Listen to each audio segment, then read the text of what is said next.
नमस्कार, इन्फिटोरो के YouTube channel में आपका स्वागत है। हमारे इस चैनल को लाइक, सब्सक्राइब और शेयर करना ना भूलें। आज के इस वीडियो में हम चर्चा करेंगे रिकवरी एजेंट्स पर और उनके रिकवरी करने की प्रोसेस पर। लोन रिकवरी एजेंट्स, आप लोगों ने नाम सुना होगा। जो लोग लोन लेते हैं और किसी कारण से लोन को नहीं भर पाते, तो बैंक्स और वित्तीय संस्थाएं अपने उस लोन को रिकवर करने का जो अधिकार होता है, उस लोन को वसूल करने का जो अधिकार होता है, वो रिकवरी एजेंट्स को दे देते हैं। फिर बैंक का वो लोन रिकवर करने का काम रिकवरी एजेंट्स करते हैं और कई बार उन रिकवरी एजेंट्स से बैंकों को रिकवरी मिल जाती है और कई बार नहीं भी मिल पाती है और कई बार बोरोवर्स को यानी लोन लेने वालों को कई प्रकार की समस्याओं का सामना करना पड़ता है। तो यदि अगर आप बोरोवर हैं, यदि आपने लोन लिया है या आप लोन लेने वाले हैं, तो आप इस वीडियो को अंत तक देखें। इसमें आपको यह पता चलेगा कि आपके क्या अधिकार हैं और लोन रिकवरी एजेंट्स के क्या अधिकार हैं और किन किन मामलों में आप बैंक से लोन रिकवरी एजेंट्स की शिकायत कर सकते हैं। तो अगर लोन रिकवरी एजेंट को बैंक ने आपका लोन दे दिया है और आपके पास में यदि लोन रिकवरी एजेंट्स आते हैं, तो उनसे किस प्रकार से डील करना, ये हम आज के इस वीडियो में आपके साथ में चर्चा करेंगे। बैंक रिजर्व बैंक की गाइडलाइन के अनुसार अपने लोन को रिकवरी एजेंट्स को दे सकती है।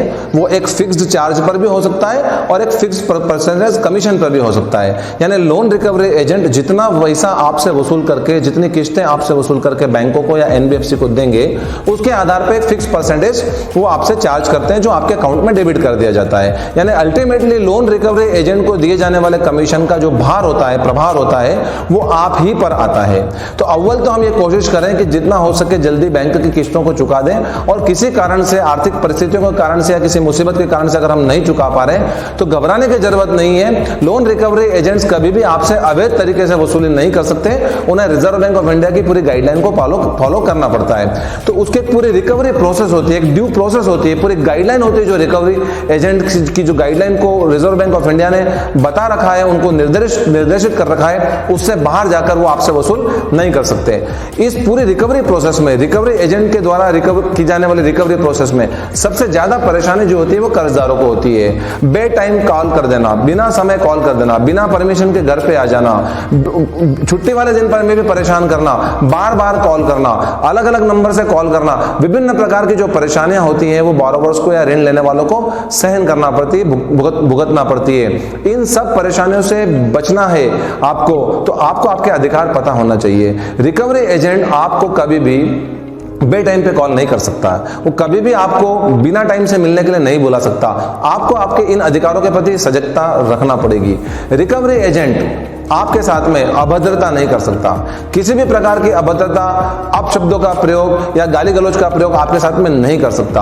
आपके सम्मान में किसी भी प्रकार का कोई भी रिकवरी एजेंट कमी नहीं कर सकता। यदि आपको ये लगता है कि आपके साथ में किसी भी प्रकार की अभद्रता हो रही है और आप उस अभद्रता को, आपको लगता है कि जो नहीं होना चाहिए एक सामान्य नागरिक के रूप में, तो आप उसकी शिकायत सबसे पहले बैंक में करें। और यदि फिर भी अगर आपकी शिकायत की सुनवाई नहीं होती है, तो आपको यह अधिकार है कि आप पुलिस थाने में उस रिकवरी एजेंट की शिकायत कर सकते हैं।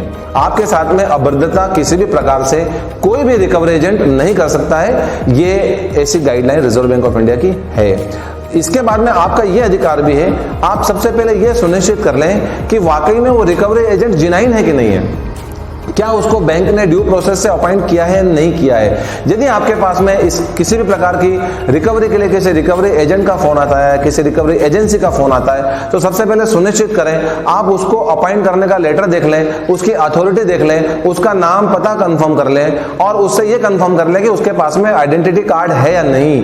ये सब कंफर्म करने के बाद में दोबारा आप कंफर्म करें अपने बैंकर से या एनबीएफसी से, जहां से आपने लोन लिया है, कि क्या आपने इस प्रकार के किसी व्यक्ति को, इस नाम के किसी फर्म को रिकवरी एजेंट के रूप में अपॉइंट किया है। पहले सुनिश्चित हो जाए कि जिससे आप बात कर रहे हैं उसको बैंक ने प्रॉपर तरीके से रिकवरी एजेंट अपॉइंट किया है।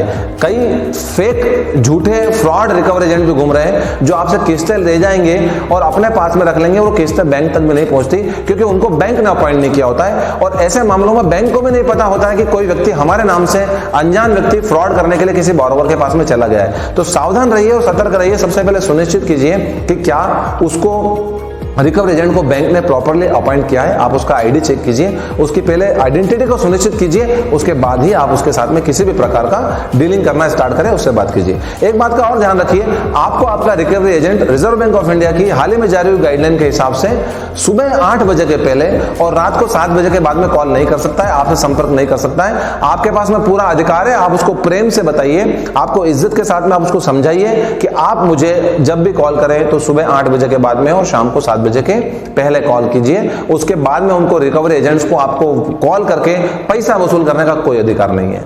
एक बात और आप हमेशा ध्यान रखिए कि किसी भी रिकवरी एजेंट को, चाहे वो अधिकृत हो चाहे वो अनधिकृत हो, कोई भी आपके पास में आ जाए, आपने उसकी आइडेंटिटी पता करने के बाद भी जहां तक हो सके, जहां तक संभव हो, कैश पेमेंट कभी भी किसी रिकवरी एजेंट के हाथ में ना दें। यदि वो आपसे रिकवरी करने आता है और आप किस्त जमा करने को तैयार हैं, आप पैसा जमा करना चाहते हैं, रुपया जमा करना चाहते हैं, तो डायरेक्ट आप बैंक में अपने लोन अकाउंट में डालिए। डायरेक्ट आरटीजीएस या नेफ्ट के थ्रू डालिए, या चेक के थ्रू डालिए, या डीडी के थ्रू डालिए, या स्वयं ब्रांच में जाके नगदी बैंक के काउंटर में जमा कराइए। कभी भी किसी अनजान व्यक्ति को या किसी रिकवरी एजेंट को नगद देने से बचें, क्योंकि उस बात की कोई गारंटी नहीं है कि वो रुपया जो आपने दिया है वो बैंक में जमा हुआ या नहीं हुआ, क्योंकि रिकवरी एजेंट को किसी भी प्रकार की कोई रसीद जारी करने का अधिकार नहीं है। रसीद जारी करने का अधिकार ओवर द काउंटर केवल बैंक को ही होता है। इसलिए इस बात में आप जरूर सावधानी रखिए, तो आप किसी भी प्रकार के फ्रॉड से बच जाएंगे। एक बात और आप ध्यान रखिए, कोई भी रिकवरी एजेंट अगर आपको सस्पिशियस नजर आता है, यदि आपको संदेहास्पद नजर आता है, उसका व्यवहार अगर आपको उचित नहीं लगता है, और आपके घर की अगर को बारोबार महिला है और वो महिला से मिलने की जिद करता है, तो आप उससे प्रेम से और इज्जत के साथ में मना कर दीजिए कि आपको महिला से मिलने का अधिकार नहीं है। आप उससे ये निवेदन कीजिए कि आप आपके कर्मचारी, किसी महिला कर्मचारी को साथ में लाइए, या बैंक के किसी महिला कर्मचारी को साथ में लाइए, और आप आपके घर की महिलाओं से उसकी बात कराइए। और ये ध्यान रखिए कि जब कभी भी कोई रिकवरी एजेंट, चाहे वो महिला हो या पुरुष, अगर मिलना चाहे तो या तो बैंक के ब्रांच में मिलवाइए अपने घर की महिलाओं से, या अपने घर पे बुला के आप उनसे मिलवाइए। कोई भी रिकवरी एजेंट किसी भी प्रकार से आपके घर की महिलाओं से मिलने की या बात करने की जिद नहीं कर सकता, और बार बार समझाने के बावजूद भी अगर इस प्रकार की कोई हरकत करता है तो आपके पास में अधिकार है कि आप उसकी कंप्लेंट जो है वो बैंक में या पुलिस में आप कर सकते हैं। एक बात और आप ध्यान रखिए कि रिकवरी एजेंट अगर आपके पास में कोई भी कागज लेके आता है बैंक के बिहाफ पे, और ये बोलता है कि बैंक ने ये कागज भेजा है, तो उसके ऊपर आप बिना पढ़े कभी भी साइन ना करें। कोशिश तो ये करें कि कभी भी बैंक के बाहर में, बैंक की ब्रांच के बाहर में, एनबीएफसी की ब्रांच के बाहर में किसी भी कागज पे साइन ना करें। उसकी तफ्तीश कर लें, पता कर लें कि वो कागज बैंक ने भेजा है। बैंक मैनेजर को, ब्रांच मैनेजर को, बैंक के अधिकारियों को कागज दिखा दें, उसके बाद ही आप सिग्नेचर कीजिए। किसी भी प्रकार के जाली नोटिस के ऊपर आप भरोसा मत कीजिए। कुछ फ्रॉड आपको जाली नोटिस भी भेज सकते हैं, तो सबसे पहले आप सत्यता को परख लीजिए कि वो नोटिस बैंक के द्वारा ही इशू हुआ है, एनबीएफसी के द्वारा ही इशू हुआ है। कोई भी रिकवरी एजेंट अपने व्यक्तिगत रूप से किसी भी वकील के थ्रू या खुद आपको नोटिस नहीं भेज सकता, जब तक कि वो नोटिस बैंक द्वारा अधिकृत नहीं है। तो सबसे पहले कंफर्म कीजिए कि आपके पास जो नोटिस आया है या जो रिकवरी एजेंट आपको कागज देके जा रहा है वो कागज सही जगह से चला है। बैंक या एनबीएफसी या जिन्होंने आपको लोन दिया है उन्होंने ही इशू किया है, ये आप बैंक से कंफर्म कर लीजिए। कई बार रिकवरी एजेंट धमकाते हैं कि अगर आपने लोन नहीं भरा, अगर आपने किस्त नहीं भरी टाइम पर, तो हम अव्वल तो आपको टाइम पे किस्त भरना है। हर लोन लेने वाले, हर बारोबार को किस्तें समय पे भरना चाहिए अपने सामर्थ्य के हिसाब से। किसी असामान्य परिस्थिति के कारण आप भरना चाहते हैं और फिर भी नहीं भर पा रहे हैं किसी मुसीबत के कारण, तो लोन रिकवरी एजेंट कभी भी आपको धमकी नहीं दे सकते कि हम आपकी एफआईआर करा देंगे। एफआईआर कराने का अधिकार लोन रिकवरी एजेंट को नहीं होता है, तो किसी भी प्रकार से भयभीत ना हो, वो आपकी एफआईआर नहीं करा सकता। आपके विरुद्ध अगर फ्रॉड है, अगर आपका लोन, अगर आपने फ्रॉड किया है, घोटाला किया है, घपला किया है, तभी आपके विरुद्ध में एफआईआर की जा सकती है, और वो एफआईआर भी केवल बैंक या एनबीएफसी के अधिकारी कर सकते हैं। लोन रिकवरी एजेंट को आपके विरुद्ध में किसी भी प्रकार की एफआईआर का अधिकार नहीं है। रिकवरी एजेंट आपको यह भी धमकी दे सकते हैं कि हम आपके घर में पुलिस भेज देंगे, तो आप आश्वस्त रहिए कि लोन रिकवरी एजेंट आपके घर में पुलिस नहीं भेज सकती। पुलिस भेजने का अधिकार भी केवल और केवल जुडिशियल अथॉरिटीज को है, और बैंक की रिकमेंडेशंस पे या बैंक के कंप्लेंट पर ही आपके विरुद्ध में किसी भी प्रकार की पुलिस कार्रवाई हो सकती है, और वो भी उस दशा में जब आपने गंभीर अपराध किया है, क्रिमिनल क्राइम किया है, आपने फ्रॉड किया है, धोखाधड़ी की है, तो ही आपके साथ में आपके घर पे पुलिस आ सकती है। अन्यथा सामान्य बैंकिंग व्यवहार में, सामान्य एनपीए खाते में अगर आपका कोई इंटेंशन खराब नहीं है और आप मजबूरन नहीं भर पा रहे हैं, तो आपके घर पे पुलिस भेजने का अधिकार रिकवरी एजेंट को तो कतई नहीं है। रिकवरी एजेंट अगर आपको ये इस प्रकार का अगर आपको धमकाता है कि हम आपका पैन कार्ड या आधार कार्ड ब्लॉक कर देंगे, तो आप उस बात पे कतई भरोसा ना करें। रिकवरी एजेंट आपका पैन कार्ड या आधार कार्ड ब्लॉक नहीं कर सकता, उसको इस प्रकार का कोई अधिकार नहीं है। आपके पैन और आधार को ब्लॉक करने का अधिकार किसी भी प्रकार से किसी भी रिकवरी एजेंट को नहीं है। एक बात और आप ध्यान रखिए, कभी भी कोई रिकवरी एजेंट आपके पास में ब्लैंक स्टाम्प पेपर लेके आए, खाली कोरा स्टाम्प पेपर लेके आए, तो उस स्टाम्प पेपर के ऊपर कभी साइन मत कीजिए। ब्लैंक स्टाम्प पेपर पे वैसे भी सामान्यतः कभी भी साइन नहीं करना चाहिए जब तक कि उसके ऊपर कुछ लिखा हुआ ना हो। यदि कोई रिकवरी एजेंट आपके पास में ब्लैंक स्टाम्प पेपर लेके आता है और ये वादा करता है कि मैं सेटलमेंट करवा दूंगा या मैं इस किसी प्रकार का पॉजिटिव कमिटमेंट करता है, कभी भी किसी भी कीमत पे आप ब्लैंक कोरे स्टाम्प पेपर पे साइन ना करें। और ये प्रैक्टिस को आप आपके दैनिक जीवन में भी लाएं कि ब्लैंक स्टाम्प पेपर पे कभी भी हो सके, जहां तक संभव हो, कभी भी साइन नहीं करना चाहिए। रिकवरी एजेंट को कभी भी ब्लैंक चेक भी ना सौंपे, केवल साइन करके आप चेक कभी भी ना सौंपे। उसमें प्रॉपर उसको क्रॉसिंग होना चाहिए, किस पर्पस के लिए दिया गया, जिसको दिया उसका नाम होना चाहिए और अमाउंट होना चाहिए। जब तक आप ये पूरा चेक फुलफिल नहीं करते, तब तक किसी भी रिकवरी एजेंट को किसी भी प्रकार से ब्लैंक चेक पे साइन करके कभी भी मत दीजिए, उसका दुरुपयोग हो सकता है।